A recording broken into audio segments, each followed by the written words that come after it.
Hello student, good morning. आप लोगों को हम पढ़ाएंगे आज जो है 7वां चैप्टर है क्रमचय और संचय। तो सबका नोट बना हुआ है, सिर्फ हम आप लोगों को नोट सेंड कर दे रहे हैं। जैसे नोट बना है वैसे वैसे आप लिखते जाएंगे, ठीक है ना। तो आपको दूसरा चीज़ नहीं लिखना है, जो हम बना रहे हैं ना, हम जो दे रहे हैं आपको वही लिखना हुआ है। अब इसमें इसकी डिफिनीशन क्या है, क्या क्या हमको पढ़ना है, ये चीज़ सब इसमें हम बता दे रहे हैं। आई बात समझ में। तो चैप्टर का नाम क्या है, क्रमचय और संचय।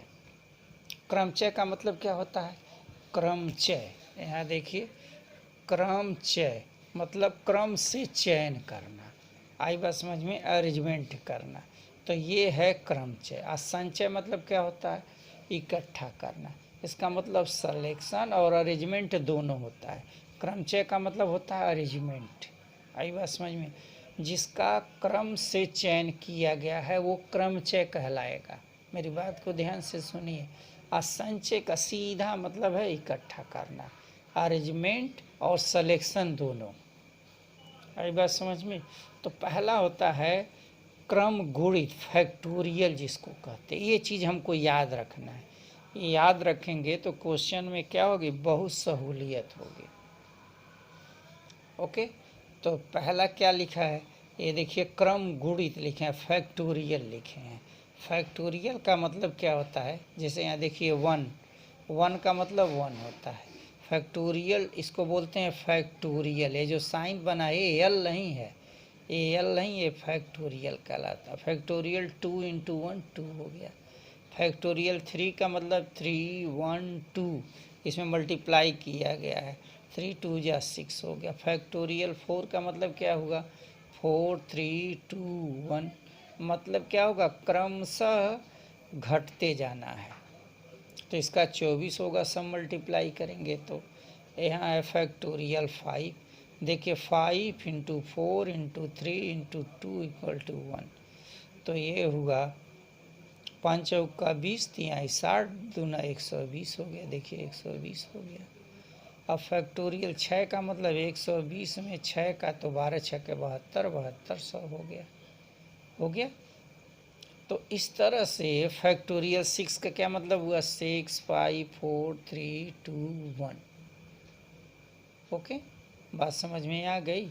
मतलब फैक्टोरियल का क्या मतलब है, जितना लिखा होगा उससे हम क्या करेंगे, एक एक नीचे चलते जाएंगे। ये फैक्टोरियल 8 है तो फैक्टोरियल 8 इसी तरह से लिखा जाएगा। कैसे, यहाँ फैक्टोरियल 7 है तो यहाँ क्या करेंगे हम, 7 एक और जो गुणा कर देंगे तो इतना होगा, 5040 हो गया। उससे फैक्टोरियल 8 की वैल्यू कितना होती है, 40 32 जीरो होती है। फैक्टोरियल 9 की वैल्यू ये होती है, 10 की वैल्यू ये होती है, और 11 की वैल्यू ये होती है। जैसे 11 है, फैक्टोरियल 11 इक्वल टू क्या लिखेंगे, 11 फैक्टोरियल 11 को क्या लिखेंगे, 11 10 9 8 7 6 5 4 3 2 1। जब इसका मल्टीप्लाई करेंगे तो यही चीज़ आएगा। आई बात समझ में।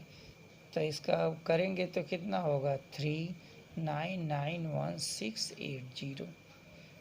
आप जो है चेक कर लेंगे गुणा करके, कोई दिक्कत नहीं है। ओके, इसी तरह फैक्टोरियल 10 को हम क्या लिखेंगे, फैक्टोरियल 10 को क्या लिखेंगे, 10 9 8 7 6 5 4 3 2 1। तो यही चीज़ आ जाएगा। ओके, तो इस तरह से ये फैक्टोरियल इसको कहते हैं। तो प्रथम यन प्राकृतिक संख्याओं में सतत गुणनफल को क्रम गुणित या यन कहते हैं। यन एक प्राकृतिक संख्या लिखा हुआ है।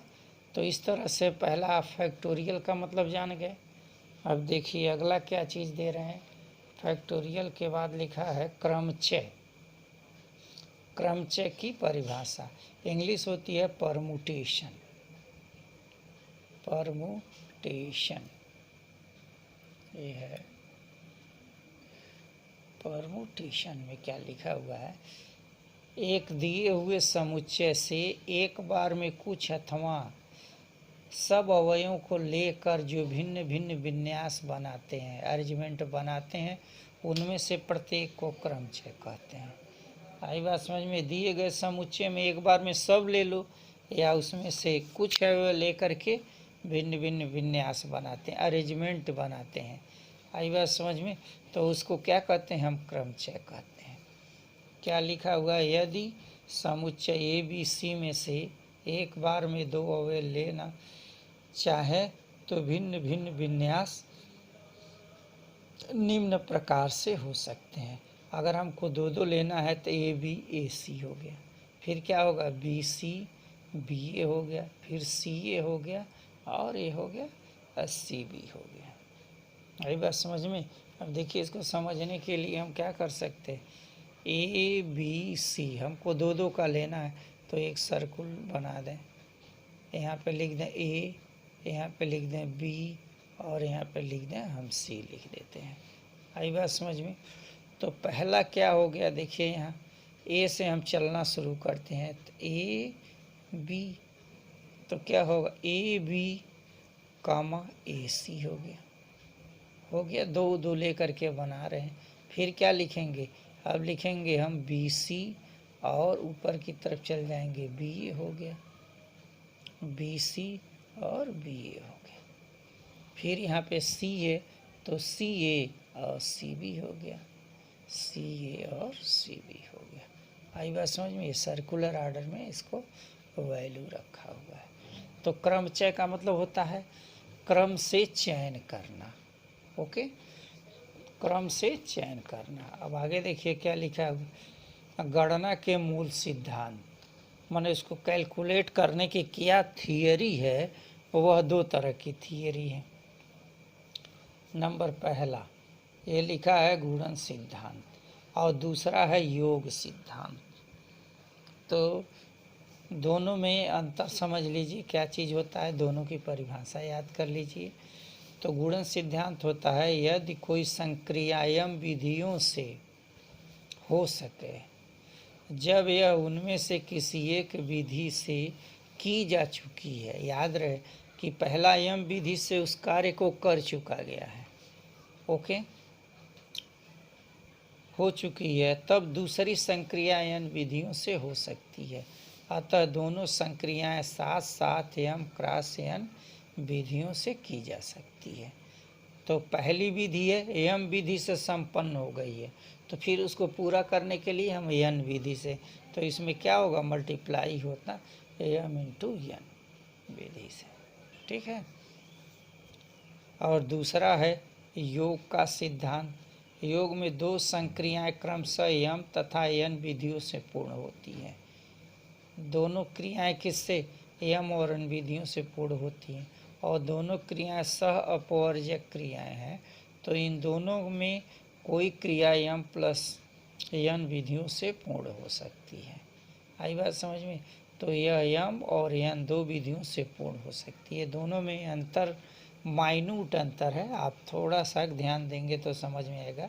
देखिए पहली क्रिया जो है यम विधियों से संपन्न हो जा चुकी है, ठीक है, उनमें से एक दूसरी विधि जो है वो यन विधि है। पहली विधि यम से तो पूरी हो गई है, फिर उसको पूरा करने के लिए यम विधियों, तो यहाँ मल्टीप्लाई होगा, और योग का सिद्धांत ये चीज़ है, ओके। अब देखिए यही है इसका मेन फार्मूला है। लिखा है यन विभिन्न वस्तुओं में से एक साथ आर वस्तुएं लेने पर बने क्रमचयों की संख्या कितनी होती, की संख्या N P R equal to factorial N upon N minus R होती है। एक एग्जाम्पल हम यहाँ बता दे रहे हैं, एग्जाम्पल 5p2। तो 5p2 को क्या लिखेंगे, फैक्टोरियल 5 अपॉन फैक्टोरियल 5 माइनस 2। ये देखिए n माइनस आर है, तो क्या हुआ फैक्टोरियल 5 अपॉन फैक्टोरियल 3। अब फैक्टोरियल 5 को क्या लिखेंगे, 5 4 फैक्टोरियल 3, यहाँ फैक्टोरियल 3 है, कट गया, 5 इंटू 4 कितना होगा, 20 हो गया इसका आंसर। समझ में आए? ये चीज़ है। एन पी आर को हम क्या लिखते हैं, N P R equal to N minus 1 N minus 2 ऐसे एन माइनस आर लिखते हैं। समझ में बात आ गई? उसके बाद से है, ये है प्रतिबंधक क्रमचय। ये प्रमेय है, एन असमान वस्तुओं में से एक साथ आर वस्तुएं लेने पर क्रमचयों की संख्या, जबकि कोई भी शेष वस्तु अवश्य ली जाए। देखिए एन असमान वस्तुएं, उसमें से आर ले रहे हैं और कोई एक वस्तु हमको अवश्य लेना है, तो आर गुणे N minus 1 P R minus 1 होगी। ओके, इसमें देखिए हमको एक वस्तु अवश्य हर हाल में लेनी है। दूसरा क्या लिखा है यहाँ पे, देखिए एन वस्तुओं में से आर वस्तुएं लेकर बने क्रमचयों की संख्या, जबकि एक विशेष वस्तु कभी नहीं लेनी है। जब कभी नहीं लेनी होगी तो क्या होगा, एन माइनस 1 पी आर होगा। ओके, एन माइनस 1 और पी आर होगा।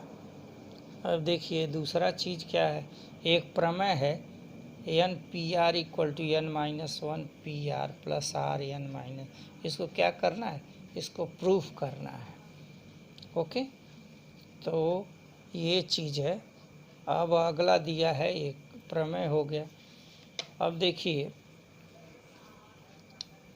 जब एक विशेष वस्तु कभी न ली जाए, खैर अब इतना आप पढ़िए, ये सब हम जो है या देख लीजिए क्या है, जब एक विशेष वस्तु कभी न ल जाए, तो इस स्थिति में विशेष वस्तुओं को एन माइनस 1 में से आर वस्तुओं के लेकर बने क्रमचयों की संख्या एन माइनस 1 पी आर होती है। एक विशेष वस्तु सदैव ली जाती है, तो सदैव ली जाएगी तो क्या होगा, इस स्थिति में एन माइनस 1 वस्तुओं में से आर माइनस 1 वस्तुओं को साथ लेने में बने क्रमचयों की संख्या R N minus 1 P R minus 1 होगी। ठीक है, तो उपरोक्त दोनों स्थितियों में क्रमचयों की संख्या का योग एन पी आर होता है। तो N P R equal to, देखिए N minus 1 P R plus R dot N minus 1 होती है। अब एक्सरसाइज के हम जब क्वेश्चन बताएंगे तो आप लोगों को सारा चीज़ समझ में आएगा। ठीक है, अब देखिए क्या कह रहा है, उन वस्तुओं के क्रमचय जिनमें से कुछ पूर्ण रूपेण एक समान हो। जैसे देखिए यहाँ लिखा है एन वस्तुओं में से क्रमचयों की संख्या सबको एक साथ लिया जाए, जबकि पी वस्तुएं एक प्रकार की, क्यू दूसरे प्रकार की तथा आर वस्तुएं तीसरे प्रकार की विशेष शेष असमान है। तो ये क्या हो जाएगा, factorial N factorial P factorial Q factorial R होता है। इसमें होता क्या है, जैसे देखिए क्या लिखा होगा,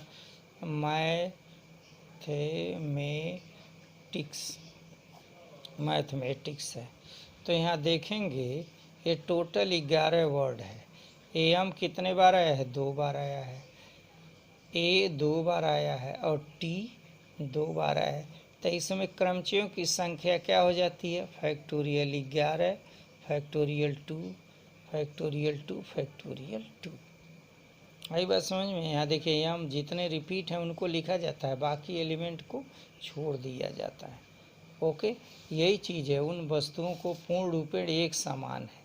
तो P एक प्रकार की है, Q दूसरे प्रकार की, R तीसरे प्रकार की। तो यहाँ देखिए M T और H जो है रिपीट कर रहा है, तो इस तरह से हो गया। ठीक है, और पुनरावृत्ति वस्तुओं के क्रमचय प्रमेय पहला ये दिया हुआ है, एन असमान वस्तुओं में से आर वस्तुएं लेकर बने क्रमचयों की संख्या जब प्रत्येक वस्तु कितनी बार दोहराई जा सके, तो क्या होगा, एन पे पावर आर होगा। ठीक है, उसके बाद से है वृत्तीय या चक्रीय क्रमचय। दी हुई वस्तुओं में से कुछ अथवा सभी को एक वृत्त की परिधि के चारों ओर भिन्न भिन्न क्रमों में रखने के ढंग को वृत्तीय क्रमचय कहते हैं। आई बात समझ, जैसे गोल मेज के चारों तरफ विद्यार्थियों को बैठाने का ढंग। ठीक है, अब देखिए वृत्ति क्रमचय ज्ञात करने के फार्मूले। दक्षिणावर्त क्लॉकवाइज और वामावर्त एंटी क्लॉकवाइज क्रमों में भेद हो, दोनों में अंतर है। इस दशा में n वस्तुओं में से r वस्तुएं लेने पर वृत्ति क्रमचयों की संख्या n/r होगी। ठीक है, जब n बराबर r हो तो सभी वस्तुएं एक साथ ली जाती हैं। वृत्तीय क्रमचय क्या होगा, an-1 होगा। जैसे 10 व्यक्तियों को एक गोल मेज में बैठाने का कुल ढंग क्या होता है, फैक्टोरियल 10-1 होगा। ठीक है, दक्षिणावर्त और वामावर्त में क्रमशः भेद नहीं है, तो इस दशा में n वस्तुओं में से r वस्तुएं लेने पर वृत्ति क्रमचयों की संख्या n/r/2r। जब n बराबर r है अर्थात सभी वस्तुएं एक साथ लिए। तो ये देखिए, ये सारा चीज़ हम जो है कल आप लोगों को भेज देंगे। आप भेजने के बाद से क्या करेंगे, आप इसका नोट इसी तरह बना लेंगे, फिर हम क्या बनाएंगे, एक्सरसाइज बताएंगे। ओके, अब यह जो है रैखिक क्रमचय देख लीजिए। यदि x, y, z के 3 अवयवों के